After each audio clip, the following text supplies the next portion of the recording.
Hello students, welcome back to my channel. So in this video I'm going to explain about the next part of semi-conservative method of replication, isn't it? So in previous video I explained about the requirements for DNA replication.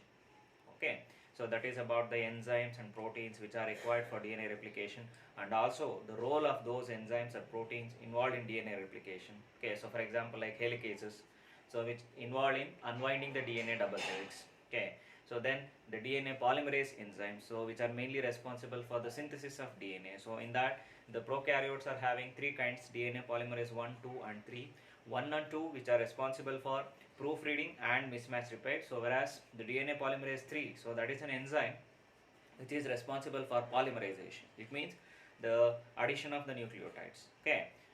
So then the other proteins or enzymes which are required like topoisomerases, so which are involved in relieving the stress. It means it relieves the supercoiling, so by causing a nick in the DNA strand, either in one strand or in both of the strands of the DNA.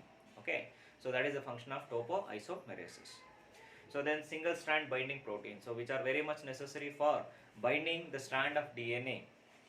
So one of the strands of DNA, so may thereby it avoids the recoiling or winding of the DNA two strands. Okay, so that is a function of SSB, that is single stranded binding proteins. Okay, so these are the major requirements. And the RNA primers. RNA primers are nothing but the small segments of RNA with about 10 bases. Okay, which is mainly synthesized by DNA primase. Okay, and RNA polymerases, because the two strands of the DNA, so one is a leading strand, another one is a lagging strand. So in that there is a requirement of these primers. Okay, especially to initiate DNA replication. So no DNA polymerase enzyme till today it is reported to synthesize or to initiate replication without RNA primer. Okay, so hence RNA primer is very much necessary for DNA replication. So these are all the points we discussed in the last video. Okay, so I continue with the same about the DNA replication. So now let us begin with the mechanism of DNA replication. Okay, see, DNA replication, it always takes place, as I said, so the concept of DNA replication. DNA replication. Okay, so DNA replication, this always takes place in 5' to 3' direction. This always takes place in 5' to 3' direction on a template strand. See, both of the strands of the DNA, they can act as template strand, and the template strand is running from 3' to 5' direction. The template strand is running in 3' to 5' direction, whereas on this template strand, the DNA replication that takes place in 5' to 3' direction. It means the addition of new nucleotides that begins and that takes place in 5' to 3' direction. It means the synthesis of daughter DNA molecule that takes place through the 5' to 3' direction on a template strand that is running in 3' to 5' direction.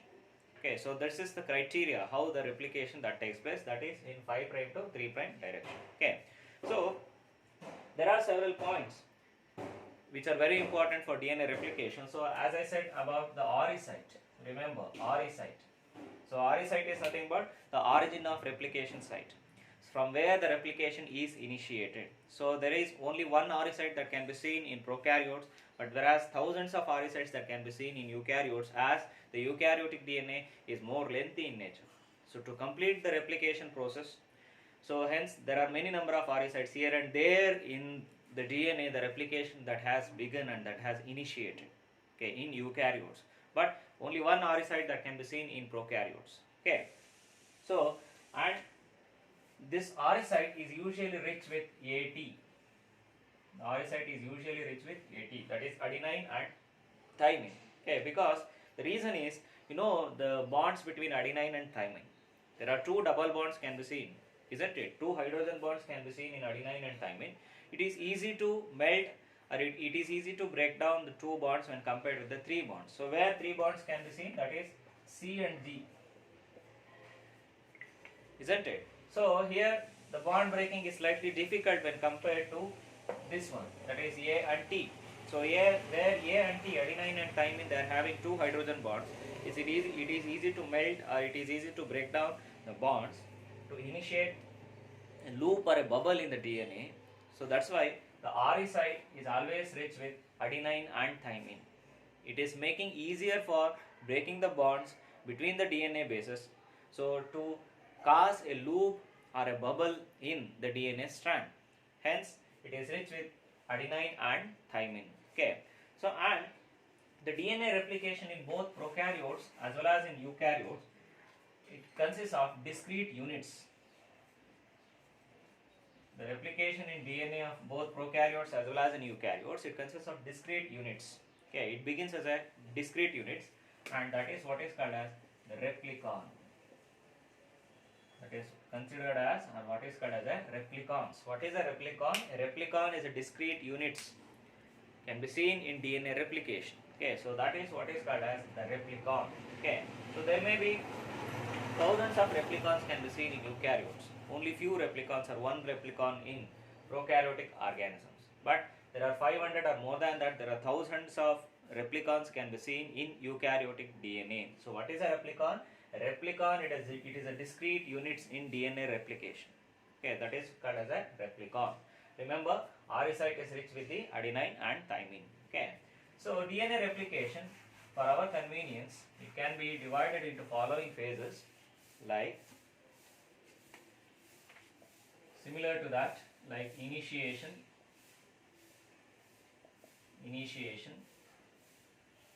then elongation, and termination. Initiation, elongation, and termination. So, or it can be further divided into unwinding of DNA, activation of nucleotides, all together considered as initiation. Addition of the primers, addition of the nucleotides, that can be considered as elongation. So then termination. There are some specific sites on the DNA on which the DNA polymerase enzymes or the replication, the mechanism of the replication when it moves, okay, or the machinery, replication machinery when it reaches some sites on the DNA, so where the replication process that will be completed or that will be terminated. Okay, so that is a termination step.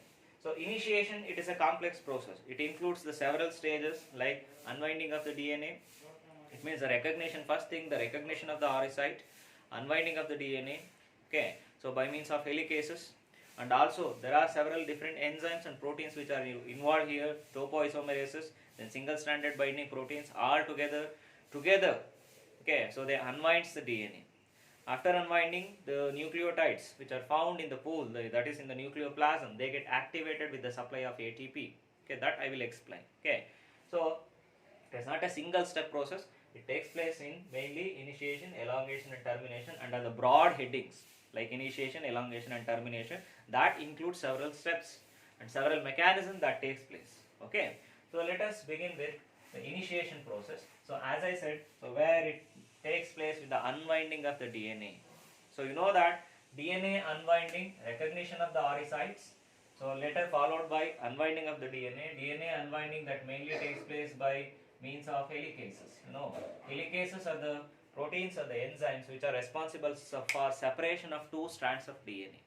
Okay, by melting the hydrogen bonds between the nitrogen bases, it causes the separation of two strands of the DNA. So whereby it causes a loop or a bubble. It causes a loop or a bubble in the DNA strand. It means the two strands of the DNA they get separated by causing a loop or a bubble. Okay, so here you know that both of the strands they can act as the template. So now the hydrogen bonds which are found between these molecules, that will be separated. Okay, so that will be broken down. So now the two strands that get separated. Okay, so that is the function of helicases. And the single strand binding protein, SSB, single strand binding proteins. So they get bind to one of the strand of DNA. They bind to one of the strand of DNA. Okay, so whereby it prevents the recoiling or rebinding of the two strands of the DNA. It means ಮತ್ತೆ DNA ಎರಡು strands coil ಆಗಿದ್ರೆ ಏನು ಮಾಡುತ್ತೆ, single stranded binding protein so prevent ಮಾಡುತ್ತೆ. So that is a function of SSB. And on the other hand, topoisomerases that relieves supercoiling. Okay, that relieves supercoiling. So this I have explained in previous video. Okay, so where topoisomerases that relieves supercoiling by causing a nick in DNA. Okay, so it allows the DNA fragment for free movement, free rotation. So that is a function of topoisomerases by causing a nick in the DNA strand. So where it relieves the supercoiling, or sometimes it is said to be it is relieving the stress that developed during DNA unwinding. Okay, so that is the major function of topoisomerases. Topoisomerases. Okay. See, this is an ATP dependent process. It is an active process. It is an ATP dependent process. It means it requires energy. Okay. So where this is about the unwinding. Okay. So unwinding that takes place with the involvement of helicases, single-stranded binding proteins, and topoisomerases and ATP, all together forming DNA unwinding complex.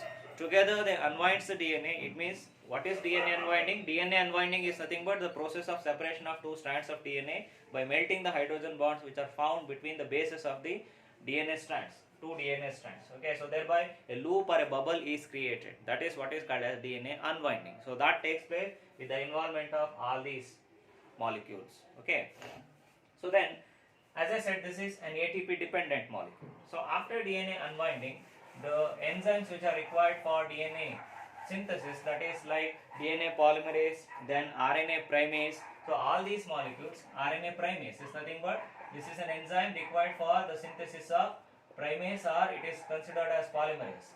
Synthesis of the RNA primers. You know what are RNA primers? RNA primers are nothing but they are the short segments of RNA which are required for to initiate replication. Okay, so no DNA polymerase enzyme that is able to replicate without the RNA primer. It is not reported yet.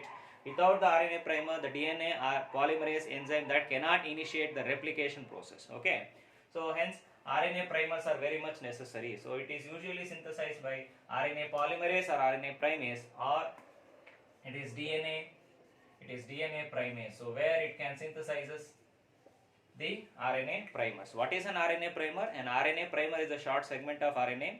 So that is very important to initiate the process of replication. So DNA polymerase enzyme, without it cannot synthesize new DNA molecule without an RNA primer. Hence it is very much necessary. Okay, so that is the another thing. So that also comes in initiation process. So then another process is the activation of nucleotides. Activation of nucleotides. See, the nucleotides which are found in the nucleoplasm, isn't it? Activation of nucleotides. Nucleotides by supplying ATP. By supplying ATP, the nucleotides they get activated. So for example, like AMP, adenosine monophosphate, that get converted or activated into ATP. Similarly, GMP, guanosine monophosphate, get activated into GTP, like this. By using ATP, by using the metabolic energy, the nucleotides which are found in the nucleoplasm, they get activated. Okay, so that step is what is called as activation of nucleotides, and that takes place with the help of the enzyme phosphorylase. That takes place with the involvement of the enzyme what is called as phosphorylase. So where the nucleotides they get activated, it means the nucleotides which are found in the monophosphate forms they get converted into triphosphates. Okay, with the help of the enzyme what is called as phosphorylase. So that is what is called as the activation of nucleotides. Okay, so then we discussed about the unwinding of DNA, synthesis of RNA primer. So then about the activation of nucleotides. Okay, then all of these molecules along with the DNA polymerase enzyme, they binds to specific sites on the DNA. Okay, so after that the helicase enzyme, so where it causes a structure what is called as a replication fork. A Y-shaped structure is produced. A Y-shaped structure is produced, and this is what is regarded as a replication fork. Okay, you remember the DNA replication on both of the strand, it doesn't takes place continuously. On one of the strand of the DNA, the replication process is a continuous process. It means continuously the nucleotides were added and a new strand of DNA that is continuously synthesized. A new strand is continuously synthesized. Okay, so in what direction? In 5' to 3' direction. In 5' to 3' direction. So on a template strand that is ranging from 3' to 5'. Okay, similarly here also this is the 3 prime strand of the DNA and this one is the 5 prime strand of the DNA. What is the direction of DNA replication? So that is in 5 prime to, again in 5 prime to 3 prime direction. So this is how I'll write with another ink.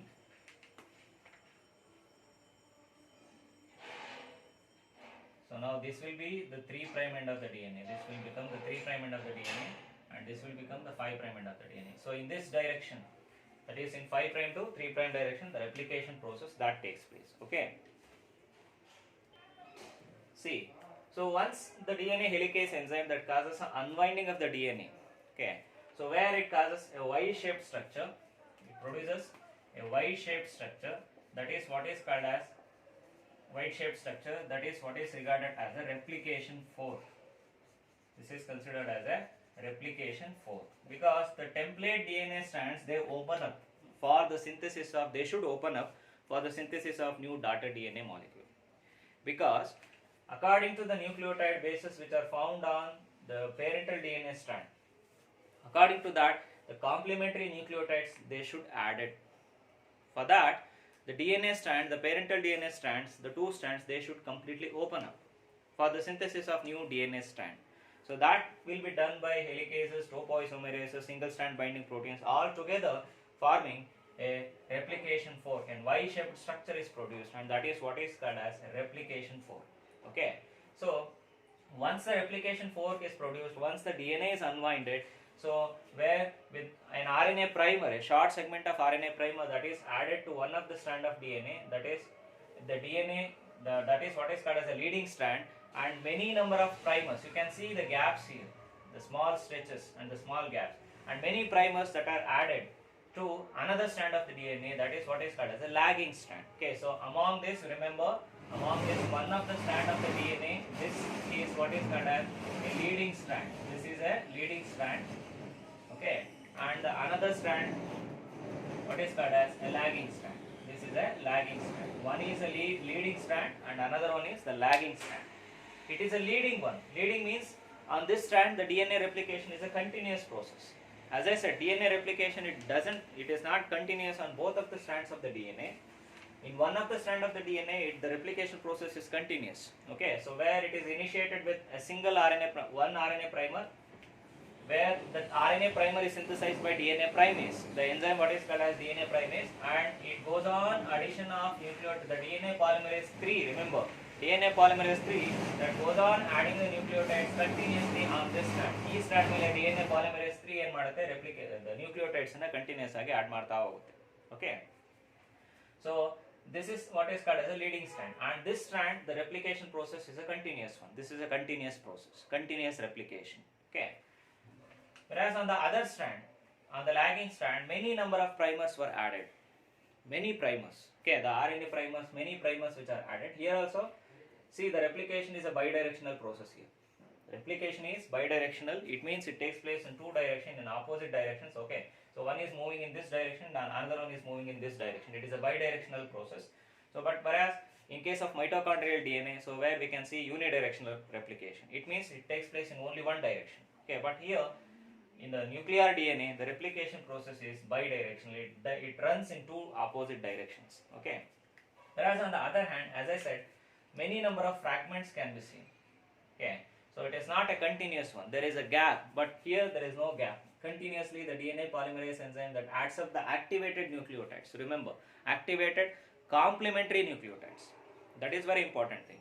So the complementary, according to the bases which are found on the parental DNA strand, the complementary nucleotide should be added to the exposed DNA strand. Okay, so hence that is done by the DNA polymerase 3 enzyme, DNA polymerase 3 that goes on adding up the nucleotides. So that process of that step is what is called as addition of nucleotides. Addition of nucleotides. So that will be done by DNA polymerase 3. Okay, so that step is what is called as elongation. So the second one, we have completed initiation. So where you have studied about the recognition of RE site, binding of the enzymes at the RE site, unwinding of the DNA, then relieving the stress or relieving the supercoiling by DNA topoisomerases or DNA gyrase. So then binding of single stranded proteins molecules to avoid the rewinding of the two strands of the DNA, okay, or recoiling of two strands of the DNA. So all this process they comes under, and activation of nucleotides they comes under initiation process. Okay. So thereafter, once the replication DNA is open up for replication, causing a Y-shaped structure, that is what is called as a replication 4. So then the RNA primer is added initiatively. Okay, it is added first. Thereafter, the DNA polymerase enzyme that recognizes the primers, so followed by the addition of nucleotide continuously. This is what is called as elongation process. The second one, what is regarded as the process of elongation. Okay. So after that, there are two regions can be recognized. One is a continuous process. Okay. This strand is what is called as a leading strand, and another one is a discontinuous one. Okay. So this discontinuous one is what is called as a lagging strand, on which many number of primers which are added with the gaps. Okay, RNA primers which are added with the gaps, and that strand is lagging strand, and the fragments which are found here, and these fragments are what is called as Okazaki fragments. Okazaki fragments. These fragments are what is called as the Okazaki fragments, because it was first reported or discovered by R. Okazaki, the name of the scientist or discoverer. So that's why those fragments are considered as Okazaki fragments or the primers. Okay. See here on one end, so where the DNA helicase enzyme that goes on, unwinding the DNA molecule. Okay, so on this strand, this is a discontinuous replication, and this is what is called as a lagging strand. Okay, and there are many number of small stretches of the fragments, and those small stretches of the fragments, nearly about 10 bases, and they are what is called as Okazaki fragments. It was first discovered or reported by R. Okazaki. That's why it is named as Okazaki fragment. So you can see this is, the diagram is very important. This is a replication 4, forming a Y-shaped structure. That is what is called as the replication 4. So where you should mention the leading strand and the lagging strand. So on the leading strand there is a continuous replication. Okay, that's why it is said to be the leading, because it is leading one. So whereas on the other hand, this is a discontinuous replication. That's why it is said to be lagging. Okay.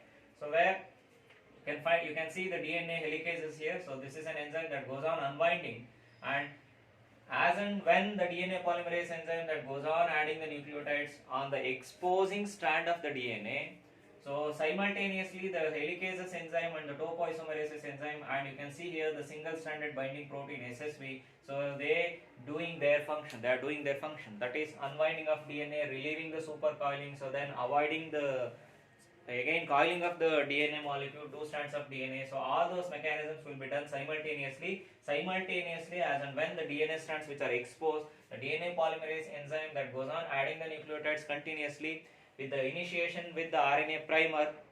Okay, so on that one strand, that is what is called as the leading strand, whereas on the other hand, short segments which are added, and those segments are what is called as Okazaki fragments. Many number of RNA primers which are added on another strand of the DNA, and that is what is called as the lagging strand, and those fragments are called Okazaki fragments. So where this is also simultaneously takes place on the other strand. Okay, so then in this one, in the lagging strand, what happens? So this is about the process of elongation. Simultaneously, what happens on the lagging strand? The DNA polymerase enzyme 1, so that runs along the lagging strand, and that causes the excision of the primers. Okay, it means the primers which are removed. DNA polymerase enzyme that causes the removal of the primers which are found on the lagging strand. Okay, so by removing the primers, it is adding the DNA fragments. Okay, by removing the RNA primers, DNA polymerase 1 enzyme that causes the excision of RNA primers, and thereby it fills the gap. It fills the gap means by adding the DNA segments, it fills the gaps. By adding the nucleotides, the DNA polymerase enzyme 1 here, it fills up the gap. Okay. By the meantime, the enzyme what is called as a ligase, DNA ligase, it creates phosphodiester bonds between the nucleotides. DNA ligase that initiates or creates phosphodiester bonds. It means by creating the phosphodiester bonds, DNA ligase is responsible for joining the segments. That's why ligase is considered as a molecular glue or a molecular stitcher. The reason is DNA ligase by creating the phosphodiester bonds, so that joins up the DNA fragments. Okay, so where you can see on the lagging strand there are fragments can be seen, and those fragments, the RNA primers which are excised by DNA polymerase 1 enzyme, later on it fills up the gap by adding the nucleotides. Okay, so wherever the gaps, in those gaps it adds up the nucleotides. So thereafter, between the nucleotides, the phosphodiester bond is generated or created by DNA ligase. Hence, it creates a continuous stretch of DNA strand. Okay, so later a continuous stretch of DNA strand is synthesized without any gap, and the gap is sealed by polymerase 1 enzyme by adding the nucleotide and excision of RNA primer, because uracil should not be there in DNA, isn't it? So hence RNA primers are excised, then gap is sealed, and the phosphodiester bond is created by DNA ligase and causes the joining of the nucleotides with the help of phosphodiester bond. Then a continuous stretch of the DNA strand is synthesized on the lagging strand. Okay, so both of them that takes place simultaneously, but the difference is in this strand continuously nucleotides which are added without any gap. That's why it is said to be a leading strand. So here primers, but here also the requirement of primer at the first step, at the initiation step. Okay, so whereas on the other hand, the small fragments which are added, that is the nothing but the lagging strand. Okay, so this is about the process of elongation. Okay, so once it reaches some specific sites on the DNA, that is what is called as the terminator sites. Okay, with those terminator sites, so where the replication process will be completed, the process of replication, it will be completed. Usually they are rich with C and G. So the terminator site, once it reaches the terminator sites, and it is some proteins which are involved in termination of the DNA, so where once it reaches those terminator sites, the process of replication that will be completed. Okay, that is what is called as a termination. So then all of these molecules like topoisomerases, helicases and the single stranded binding proteins, they release the DNA. Okay, again the two daughter DNA molecules which are synthesized and they get coiled up in this manner. Again the two daughter DNA molecule, they get coiled up. So as this is a semi-conservative method of DNA replication, this is the semi-conservative method of DNA replication. One of the strand is the parental strand and the another one is the newly synthesized one, like this. The parental DNA strand and the daughter DNA strand, they get coiled each other. The parental DNA strand and the daughter DNA strand, they get coiled each other, and ultimately the two daughter DNA molecule, they get separated. Okay, so hence this is regarded as the semi-conservative method of DNA replication. The reason is one of the strand is parental strand and the daughter strand or this is newly synthesized. Hence, as half of the parental strand is conserved, that's why the replication mode is said to be semi-conservative method of replication. Okay, so last process is about the mismatch repair and proofreading. Okay, so you know that the DNA polymerase enzyme that runs along the DNA strand, the newly synthesized DNA strand, to check whether there is any mismatches or whether there is any mistakes, and those mistakes, if there are any, very negligible amount of mistakes can be seen, or it is said to be no mistakes, it is very much precise, but sometimes however due to some errors the mistakes may taken place, and those mistakes which are recorrected. Okay, so for example, if there is a mismatch means suppose if the one of the strand of the DNA is having the A, so where instead of it should be T on the other strand, it means it should be thymine on the daughter DNA strand, but in place of thymine, suppose if there is a C cytosine or if there is a guanine, or again if the adenine is added, in such cases the mispair or mismatch is repaired by DNA polymerase 2. Okay, so where it adds up the correct bases. So what is the base should be there in place of, in corresponding to adenine, that should be thymine, isn't it?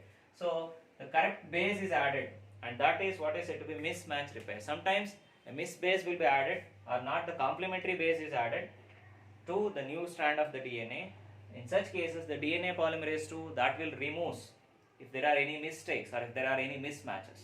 So DNA polymerase 1 that causes the proofreading. Proofreading means it continuously go through the new strand of the DNA and reads along if there are any mistakes during the addition of the nucleotides. If there is any mistake, then if there is any mismatches, then it will be cleared by the enzyme DNA polymerase 2. Okay, so that is what is called proofreading and mismatch repair. Okay, so this is about the mechanism of DNA replication. So I have studied about the requirements, what is DNA replication and what are the requirements for DNA replication, what is the function of each and every molecule which is involved in the DNA replication. Okay, so and also the mechanism like initiation, elongation and termination. Okay, so this is all about the semi-conservative method of DNA replication. So we have completed one step in the central dogma of molecular biology, that is DNA replication. So then the next step is, or the next process is about the transcription, that is nothing but the synthesis of mRNA from DNA. Okay, so that I will explain in the next video. Okay, thank you.